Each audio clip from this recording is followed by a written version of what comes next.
One thing I find it very hard to do is during like holiday barbecue season.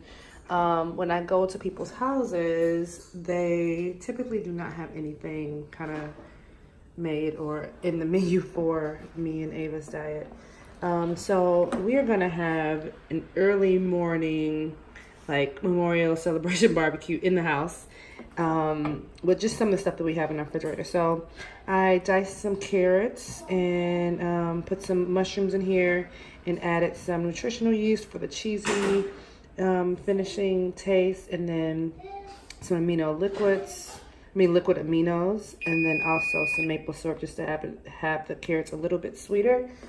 Then we're gonna have some Beyond Meat patties along with that, some corn, and then also some salad. That way, when we get there, we won't be hungry. If we can snack on some of the things that they have, if they don't have anything for us, but at least we'll be full.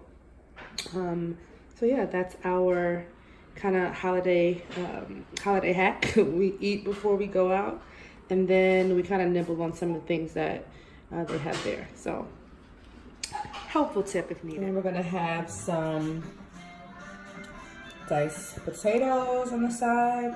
I got some herbs from my garden. I am starting a little herb garden out here. I have some basil, parsley, cilantro, and rosemary.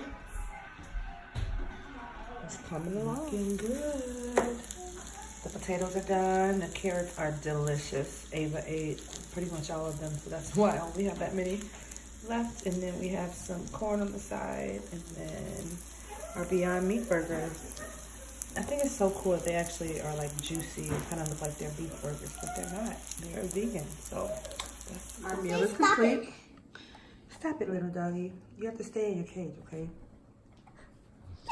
We have Beyond Meat burger. She doesn't really like anything on it, so it's just cheese. She does cheese, and I don't really get particular with that. As I mentioned, we kind of, for her, allow her to kind of make her decision, but also lead her in the right direction. So we have our corn, we have our potatoes, we have our carrots, and then her Beyond Meat burger.